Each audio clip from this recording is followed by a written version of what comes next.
की बैठक में शामिल हुए हैं। तो बड़ी खबर आपको बता रहे, मनोहर लाल खट्टर राजनाथ सिंह से भी मुलाकात होगी और सीएम ने गजेंद्र सिंह शेखावत से भी मुलाकात की। मतलब केंद्रीय मंत्री राजनाथ सिंह से मनोहर लाल खट्टर से मुलाकात की है, गजेंद्र सिंह शेखावत से मुलाकात की है। गृह मंत्रालय के साथ ये बड़ी बैठक होनी है, मंत्रिमंडल का विस्तार भी होना है। इसको लेकर भी ये जो दौरा है बेहद ही महत्वपूर्ण बताया जा रहा है मुख्यमंत्री का। तो कल उदयपुर में कार्यक्रम के बाद दिल्ली के लिए सीधे रवानगी सीएम भजनलाल शर्मा की हो गई थी और ऐसे में जब दिल्ली पहुंचे तो गृह मंत्रालय की बैठक में शामिल हुए सीएम। इसके बाद मनोहर लाल से मुलाकात की, केंद्रीय मंत्री राजनाथ सिंह से मुलाकात की, गजेंद्र सिंह शेखावत से भी सीएम ने मुलाकात की है। कई अहम मुद्दों पर चर्चा की गई है और गृह मंत्रालय की बैठक थी तो साफ तौर पर कानून व्यवस्था को लेकर भी बातचीत की गई है, किस तरीके से राज्य की स्थिति है, राज्य में किन कामों पर और ज्यादा ध्यान देने की जरूरत है, इन सभी मुद्दों पर विस्तार से चर्चा की गई है। दिल्ली का यह दौरा सीएम भजनलाल का अपने आप में बेहद ही महत्वपूर्ण माना जा रहा है। गृह मंत्रालय की बैठक में मुख्यमंत्री शामिल रहे। तो कानून की दृष्टि से तो बेहद ही इंपॉर्टेंट है लॉ एंड ऑर्डर, लेकिन उसके साथ साथ मंत्रिमंडल का जिस तरह हम लोग चर्चा कर रहे हैं, क्योंकि मंडल अध्यक्षों के जब से नाम आए हैं तब से राजस्थान में बीजेपी के अंदर हलचल है, चीजें अपनी जगह पर नहीं है, सेटल नहीं है और मंत्रिमंडल का विस्तार भी हो रहा है। इसलिए यह भी माना जा रहा है कि यह दौरा दिल्ली का बेहद ही महत्वपूर्ण है।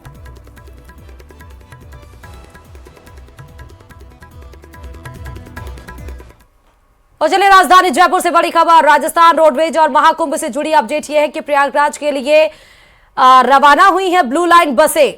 आपको बता दें सिंधी कैंप से प्रयागराज के लिए ये यात्री रवाना हुए हैं। आज से रोज प्रयागराज जाएंगी रोडवेज की 2 बसें, रात 8 बजे प्रयागराज पहुंचेंगी रोडवेज की बस। तो फिलहाल आपको बता दें क्योंकि कल से कुंभ की शुरुआत हो रही है और ऐसे में महाकुंभ में स्नान करने के लिए, महाकुंभ में प्रवेश करने के लिए जो बसें हैं वो भी लगा दी गई हैं, रोडवेज बसें जो है वो लगाई गई हैं। तो आपको बता दें कि देखिए पहले तो खाने की सामग्री गई थी जिसमें तेल थे, कई सारे पीपे थे तेल के, घी था, दाल था, अनाज था। उसके बाद अब यात्री क्योंकि 13 जनवरी से अब महाकुंभ की शुरुआत होगी जो 26 फरवरी तक चलने वाली है। 40 दिन के इस कार्यक्रम के के लिए प्रयागराज भव्य और दिव्य बनकर तैयार है। उसमें राजस्थान के भी श्रद्धालु दौरा करने के लिए जाने वाले हैं, मतलब कि वो प्रयागराज जाने वाले हैं महाकुंभ में स्नान करने के लिए।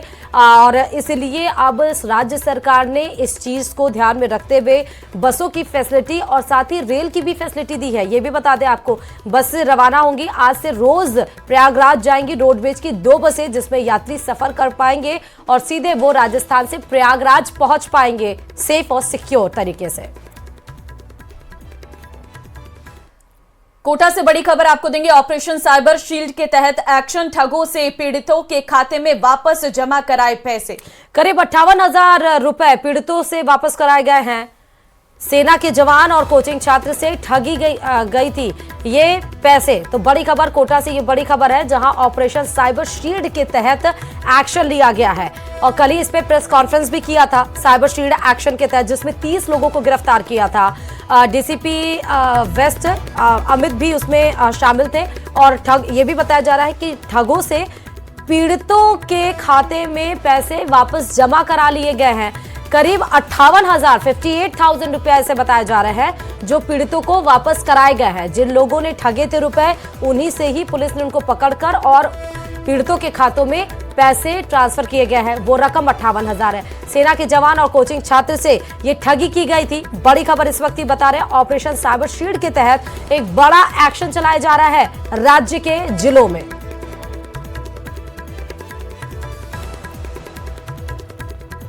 और कोटा से लापता छात्रा से जुड़ी हुई बड़ी खबर यह है कि जो कोटा से लापता छात्रा थी वो दिल्ली में मिल चुकी है। कोटा पुलिस की टीम दिल्ली भी पहुंच गई है। लोकेशन ट्रेस कर छात्रा को दस्तयाब किया गया। मैं अपनी मर्जी से जा रही हूं का नोट लिखकर निकली थी छात्रा। करीब 6 दिन पहले हॉस्टल से निकली थी ये छात्रा। बिहार के भागलपुर की 16 साल की छात्रा कर रही है नीट की तैयारी। जवाहर नगर थाना पुलिस मामले की जांच में जुटी हुई है। तो 6 दिन पहले अपना फोन बंद करके एक चिट्ठी लिखकर कि मैं अपनी मर्जी से जा रही हूं करके ये छात्रा चली गई थी और कई दिन से पुलिस तलाश कर रही थी।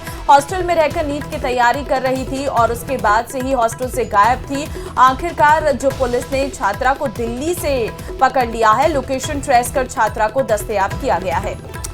तो बता दें इसके कमरे से दरअसल एक नोट भी मिला हुआ था जिसमें वो लिख रही थी कि मैं अपनी मर्जी से गई थी। उसके बाद इसके परिजन और पुलिस लगातार तलाश कर रहे थे, लेकिन अब आखिरकार दिल्ली से मिल गई है ये छात्रा। पुलिस पहुंच चुकी है। ज्यादा जानकारी के साथ संवाददाता ओम प्रकाश जुड़ चुके हैं। गायब हुई छात्रा दिल्ली में मिली है। ओम प्रकाश, क्या जानकारी? देखिए, करीब 6 दिन से ये छात्रा लापता थी और पुलिस, मानव तस्करी विरोधी यूनिट की टीम अलग अलग इलाकों में तलाश कर रही थी। बिहार और दिल्ली गई थी। दिल्ली के से करीब 100 किलोमीटर दूर बताया जा रहा है कि लोकेशन ट्रेस करने के बाद छात्रा को दस्तयाब कर लिया गया है और छात्रा को पुलिस की टीम कोटा लेकर आ रही है और कोटा लाने के बाद काउंसलिंग की जाएगी परिजनों के साथ। उसके बाद उसको परिजनों को सुपुर्द किया जाएगा।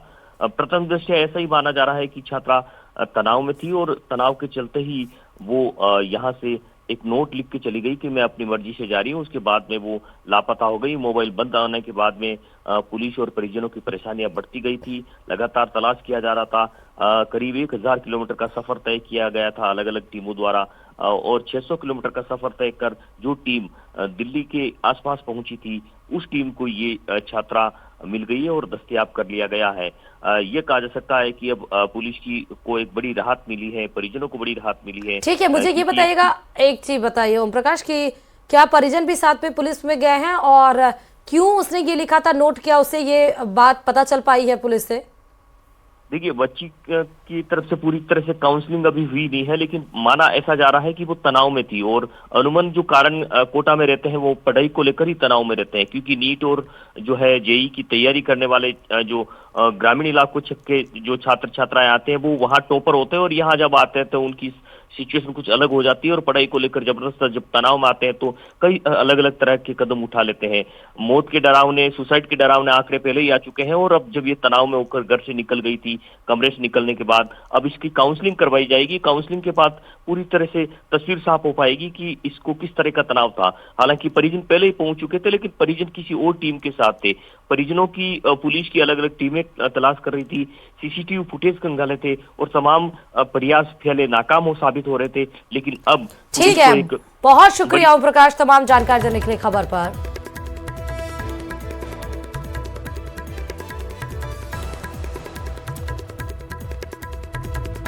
तो लापता छात्र दिल्ली से बरामद हुई है। ये आपको सीधे तस्वीरें दिखा रहे हैं। दिल्ली की ये तस्वीरें हैं। बताया जा रहा था कि भागलपुर की 16 साल की ये छात्रा जो कि नीट की तैयारी कर रही थी और जब इसके रूम में जाकर चेकिंग की गई तो उसने एक नोट लिखा था जिसमें लिखा था कि मैं अपने मर्जी से जा रही हूँ। करीब 6 दिन पहले ये हॉस्टल से निकली थी, लेकिन एक बड़ी कामयाबी जरूर मिली है पुलिस को। पुलिस ने दिल्ली से लापता छात्रा को पकड़ लिया है। और चलिए अब मौसम से जुड़ी बड़ी खबर से आपको रूबरू करवाएंगे। आज प्रदेश में कोहरे का कहर रहने वाला है। 16 जिलों के लिए येलो अलर्ट जारी किया गया है। घना कोहरा और कोल्ड डे रहने के भी आसार है। विजिबिलिटी स्वाभाविक रूप से है कि कम हो सकती है और अगर विजिबिलिटी कम होगी तो परेशानी का सबब भी होगा। राजस्थान में वेस्टर्न डिस्टर्बेंस का असर से बारिश के साथ ओले गिरे हैं। जयपुर, अजमेर के किशनगढ़, पाली के सोजत में, नागौर में सुबह सुबह तेज बारिश हुई। इसके अलावा बीकानेर, जोधपुर, श्रीगंगानगर, हनुमानगढ़, चूरू, नागौर, सीकर, अलवर, झुंझुनू, फतेहपुर, बाड़मेर, जैसलमेर में भी हल्की बारिश हुई। यानी उत्तरी जो इलाका है राजस्थान का, श्रीगंगानगर, हनुमानगढ़, ये पूरा ही बारिश के कहर से परेशान है और यहाँ पर जबरदस्त की ठंड पड़ रही है। शाम को फलोदी के लोहावट और नागौर के खिमसर में ओले भी गिरे हैं। तो ठंड का मौसम, बारिश, तेज हवा, ओलावृष्टि, तो इससे अंदाजा लगाया जा सकता है कि वहां का तापमान कितना ज्यादा गिर गया होगा, वहां पर कितनी जबरदस्त कड़ाके की ठंड पड़ रही होगी और लोगों की दिनचर्या काफी ज्यादा प्रभावित हो रही है। घना कोहरा की वजह से विजिबिलिटी काफी ज्यादा कम रहती है। इस वजह से लोगों को गाड़ी चलाने में खासा दिक्कतों का सामना करना पड़ता है। 31 जनवरी से विधानसभा का सत्र शुरू होने वाला है, लेकिन उससे पहले ही पक्ष विपक्ष में वार पलटवार का सिलसिला शुरू हो गया है। पूर्व सीएम अशोक गहलोत ने रिफाइनरी को लेकर सरकार पर हमला बोला था, जिसका बीजेपी की ओर से जवाब दिया गया है। ये रिपोर्ट देखिए।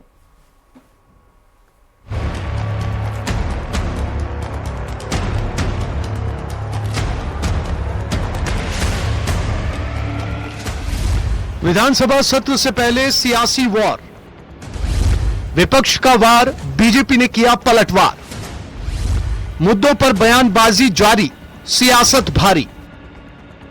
शुक्रवार को मुख्यमंत्री भजनलाल शर्मा ने बालोतरा में पचपदरा रिफाइनरी का दौरा किया और विकास कार्यों का अवलोकन किया। इसको लेकर इस वक्त प्रदेश में राजनीति का पारा हाई है। पूर्व सीएम अशोक गहलोत ने रिफाइनरी के बहाने सरकार पर हमला बोला, जिसमें उन्होंने कहा कि सरकार ने 1 साल बर्बाद कर दिया। देखिए 1 साल बर्बाद और कर दिया। इनको चाहिए था सरकार बनते ही। रिफाइनरी का जब मैं गया था वहाँ पर रिव्यू करने के लिए, तो वादा किया था कि हम 31 दिसंबर 24 तक पूरा कर देंगे। अब ये कह रहे 1 महीना 2 महीना, अच्छी बात है। अगर आ जाए 1-2 महीने के अंदर तो हमें खुशी होगी, क्योंकि 5 साल तो बर्बाद कर दिए। पूर्व सीएम के बयान पर बीजेपी हमलावर है। गहलोत के बयान पर कैबिनेट मंत्री जोगाराम पटेल ने पलटवार किया और कहा कि रिफाइनरी के नाम पर पूर्ववर्ती कांग्रेस सरकार के कार्यकाल में धोखा हुआ है। वहीं बीजेपी के नेता राजेंद्र राठौड़ ने गहलोत के बयान को हास्यास्पद बताया। अशोक गहलोत जी ने अपने संकल्प में कहा था, अपने विधानसभा में ये स्पष्ट रूप से कहा था कि 31 दिसंबर 2023 तक इस रिफाइनरी के कार्य को पूर्ण कर देंगे, लेकिन उन्होंने अपने कार्यकाल में पूर्ण नहीं की। और अब जब रिफाइनरी का काम अंतिम चरण में है और कल हमारे यशस्वी मुख्यमंत्री आदरणीय भजनलाल जी ने उनका निरीक्षण कर ये कहा है कि 2-3 महीने में ये पूर्ण रूप भव्यता ले लेगी, तो उनका ऊपर टीका टिप्पणी करना। रिफाइनरी पर पूर्व मुख्यमंत्री अशोक गहलोत जी का बयान न केवल हास्यास्पद है, बल्कि कह सकता हूं उल्टे बाज बरेली को 36,000 करोड़ से बनने वाली हमारी रिफाइनरी आज 72,000 करोड़ तक पहुंच गई। हमारा हिस्सा कम होता चला गया। घोषणा पर घोषणा 3 बार गहलोत साहब ने विधानसभा में बजट में घोषणा की थी, तारीख मुकर्रर की थी कि रिफाइनरी को वो दिसंबर 2024 से पहले चालू कर देंगे। कितना समय गुजर गया, अपना समय देखा नहीं। बीजेपी ने जहां रिफाइनरी के मुद्दे को लेकर कांग्रेस पर पलटवार किया, तो वहीं कांग्रेस नेताओं ने एसआई भर्ती और तबादलों को लेकर भी सरकार को घेरा है। नेता प्रतिपक्ष टीकाराम जूली ने एसआई भर्ती को लेकर हमला बोला और कहा कि पूरी सरकार में असमंजस की स्थिति है। वहीं कांग्रेस प्रदेश अध्यक्ष ने बीजेपी पर निशाना साधते हुए कहा कि सरकार को छठी का दूध याद दिला देंगे। देखिए पेपर लीक पे बड़ा हंगामा करने वाली बीजेपी की सरकार, उनके समय में अभी पेपर लीक हो गया 4 दिन पहले।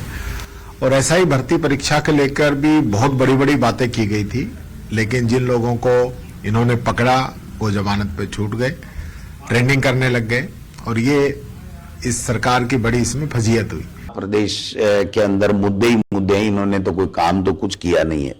युवाओं को बरगलाने का काम कर रहे हैं कि हम आपको नौकरियां दे रहे हैं, कोई नौकरियां ये नहीं दे पा रहे हैं। जिला संभाग ये खत्म कर रहे हैं। किसान परेशान है, महंगाई कम कर नहीं पाए हैं। महिला सशक्तिकरण के लिए इन्होंने जो बातें की थी वो ये कोई कर नहीं पा रहे हैं। आज पेंशन किसी को मिल नहीं रही है, बेरोजगारी भत्ता मिल नहीं रहा है। तो मैं कितने मुद्दे गिनाऊं, बिजली का निजीकरण कर रहे हैं। इतने मुद्दे हैं कि इनको छट्टे का दूध याद दिला देंगे। बता दें 31 जनवरी से विधानसभा सत्र का आगाज होने वाला है। ऐसे में विपक्ष सरकार को घेरने की पूरी तैयारी में है। हालांकि सत्र से पहले ही प्रदेश की सियासत गरमाई हुई है और जमकर वार पलटवार हो रहा है। Bureau report, news 18। और चलिए जयपुर से आपको बड़ी खबर बता दें, आज राज्य स्तरीय रोजगार उत्सव मनाया जाएगा। प्रदेश भर में ये रोजगार उत्सव मनाया जाएगा। सीएम भजनलाल शर्मा सौंपेंगे नियुक्ति पत्र। 13,000 से अधिक युवाओं को सौंपे जाएंगे नियुक्ति पत्र। विकास कार्यों का लोकार्पण और शिलान्यास भी करेंगे। 31,000 करोड़ के विकास कार्यों का लोकार्पण और शिलान्यास इस दौरान किया जाएगा। तो आज ये कार्यक्रम जो है वो रहने वाला है। आपको बता दें कि आज राज्य स्तरीय रोजगार उत्सव का कार्यक्रम है। सीएम भजनलाल शर्मा सौंपेंगे नियुक्ति पत्र। 13,000 से अधिक युवाओं को ये नियुक्ति पत्र सौंपे जाएंगे।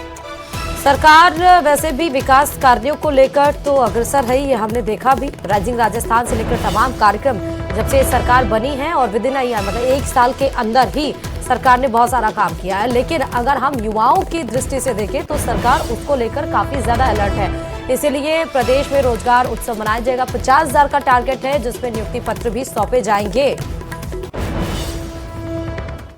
कोटा से बड़ी खबर है। कैथून इलाके में फायरिंग से हड़कंप मचाए। वारदात के बाद मौके पर जमा हुए हैं ग्रामीण। रंजिश के चलते बताया जा रहा है कि बदमाशों ने फायरिंग की है। सूचना के बाद से पुलिस मौके पर पहुंच गई है। पुलिस की टीम अब मामले की जांच कर रही है। तो आपसी रंजिश की वजह से बदमाशों ने फायरिंग की है। फायरिंग की वजह से इलाके में हड़कंप मच गया है। वारदात के बाद मौके पर ग्रामीण जमा हो गए हैं। फौरन पुलिस को सूचित किया गया। पुलिस वहां पर पहुंची है। रात की ये घटना आपको बता रहे हैं। कैथून इलाके में फायरिंग से हड़कंप। कोटा से बड़ी खबर है ये। और श्रीगंगानगर से बड़ी खबर है। मेडिकेटेड नशे का सप्लायर गिरफ्तार कर लिया गया। सप्लायर से 5600 नशीली टैबलेट्स भी बरामद हुई हैं। तस्करी में इस्तेमाल कार को भी पुलिस ने जब्त किया है। श्रीगंगानगर के गजसिंहपुर थाना क्षेत्र में ये कार्रवाई की गई है। तो मेडिकेटेड नशे का सप्लायर गिरफ्तार किया गया। श्रीगंगानगर के गजसिंहपुर थाना क्षेत्र में ये कार्रवाई की गई है। सप्लायर से 5600 नशीली टैबलेट्स बरामद की गई है। तस्करी में इस्तेमाल कार भी पुलिस ने इस दौरान जब्त की है। तो मेडिकेटेड नशे के खिलाफ ये बड़ी कार्रवाई, जहां पर पुलिस को बड़ी सफलता हाथ लगी है। सप्लायर था ये, मेडिकेटेड नशे की दवाइयां सप्लाई करता था। 5600 नशीली टैबलेट्स बरामद हुई हैं। तस्करी में जो इस्तेमाल की गई थी वो बरामद किया गया। गजसिंहपुर थाना क्षेत्र में ये बड़ी कार्रवाई को अंजाम दिया गया है और सप्लायर भी गिरफ्तार कर लिया गया है।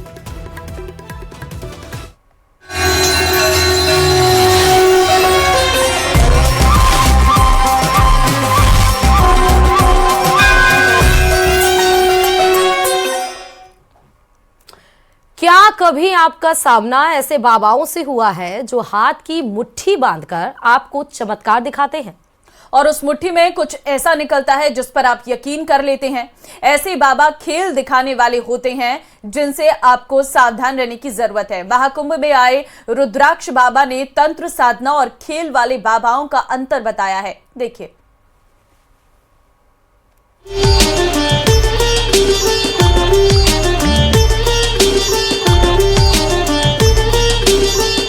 साधु संतों के अनोखे रंग प्रयागराज महाकुंभ में देखने को मिल रहे हैं। कोई बाबा रुद्राक्ष सिर पर धारण किए हैं, कोई सिर पर मोर पंख लगाए हैं, तो किसी के सिर पर कबूतर बैठा है। आप इन सब रंगों को देखकर सोच रहे होंगे कि बाबाओं के कितने रंग हैं। लेकिन आपका सामना कई बार ऐसे बाबाओं से भी हुआ होगा जो पलक झपकते ही आपको चमत्कार दिखाते हैं और हाथ में रुद्राक्ष या फिर समुद्री सीप दिखाते हैं। मुट्ठी बांधकर मंत्र पढ़ते हैं, फिर दिखाते हैं कि कैसे चमत्कार कर दिया और आप उस पर भरोसा भी कर लेते हैं। लेकिन कुंभ में आए रुद्राक्ष बाबा ने ऐसा करने वाले बाबाओं की पोल खोल दी है। रुद्राक्ष बाबा का कहना है कि ये सब खेल दिखाने वाले हैं, ये बाबा नहीं है। ये खेल दिखाने वाले हैं, ये तमाशा दिखाने वाले हैं। सिद्धि कोई प्रदर्शन की वस्तु नहीं होती है। सिद्धि एक साधना है और साधना कोई प्रदर्शन की वस्तु नहीं होती है।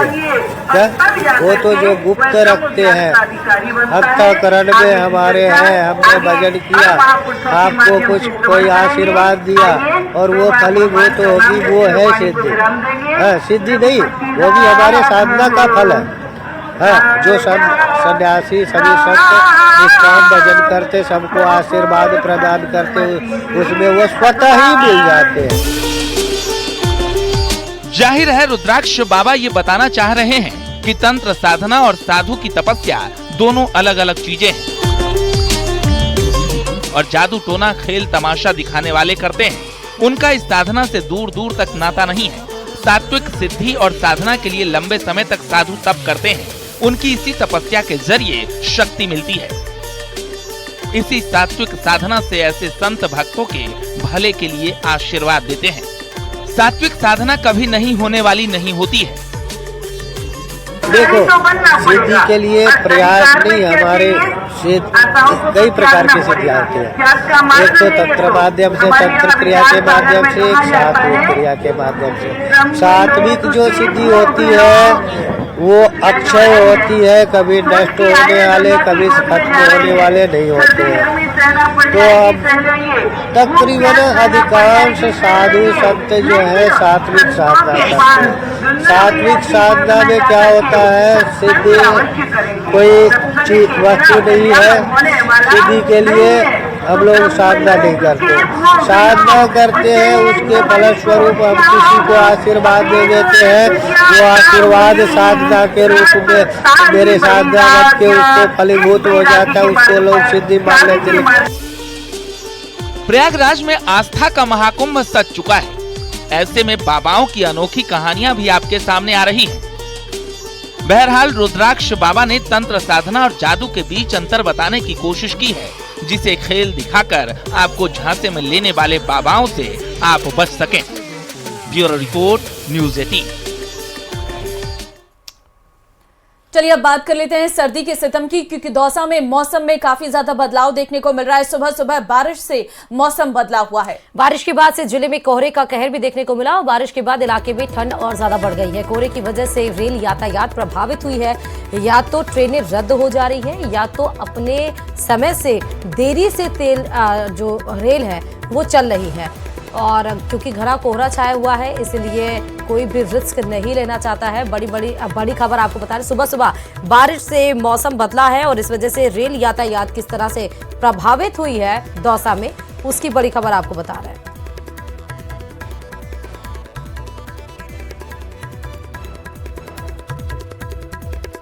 तो कोहरे की वजह से रेल यातायात पर बदला हुआ है। कल जिस तरह दौसा सहित राजस्थान के कई जिलों में बारिश का दौर देखा गया था, आज की सुबह भी फुहारों के साथ हुई है। हल्की हल्की फुहारें चल रही है, कोहरा भी छाया हुआ है।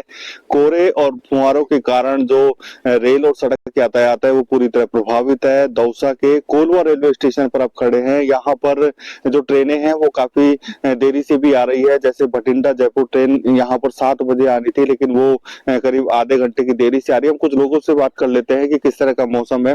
मौसम किस तरह का है? कल से बरसात आ रही है और सुबह भी फुहार आ रही है। बिल्कुल, यह जो बारिश हुई है इससे चने की फसल में निश्चित रूप से फायदा होगा, बाकी अन्य फसलों में नुकसान भी हो सकता है।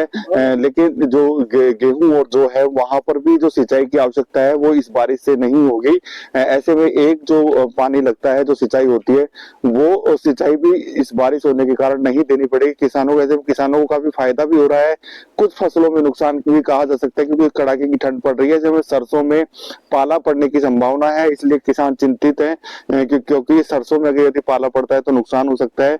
वहीं पूरी तरह आज के मौसम की बात करें तो मौसम पूरी तरह वैसे तो खुशनुमा मौसम है, लेकिन कोहरा भी छाया हुआ है और हल्की हल्की फुहारें हैं।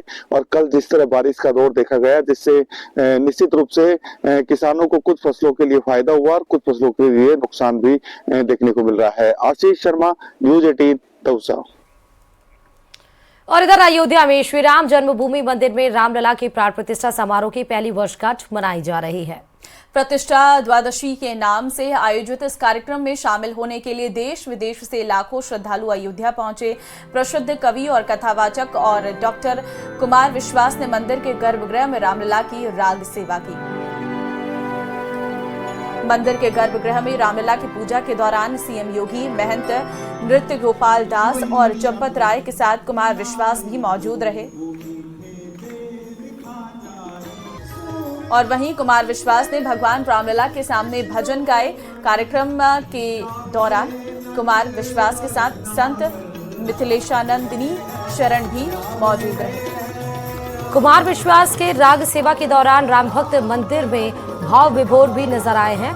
तस्वीरें भी आपको नजर आ रही हैं। देखिए कि किस तरह एक कवि रामलला की राग में किस तरह रमते हुए नजर आए।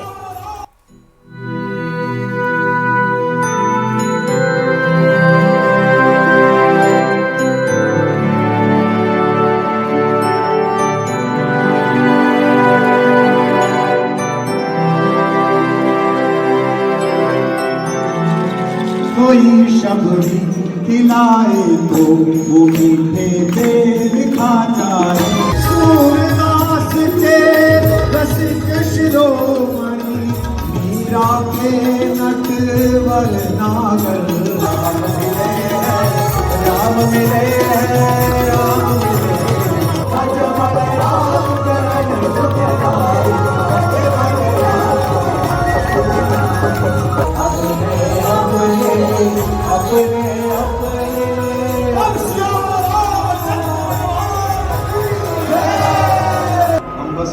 से ये प्रार्थना करें कि बड़े ठाकुर जिस तरह एक वर्ष के अंतर्गत 2 बार ये अनिर्वचनीय सुख प्रदान किया, यथाशीघ्र त्रेता की पुनर्स्थापना के बाद द्वापर के द्वारिकाधीश में हम छोटे ठाकुर के दरवाजे पर ही ऐसे ही भव्य मंदिर निर्माण के साथ अपना भजन प्रस्तुत कर सके, मथुरा की ओर भेजने का मार्ग भी प्रशस्त कर दें। और इसी के साथ सुप्रभात राजस्थान में फिलहाल खबरों का सिलसिला यहीं थमता है।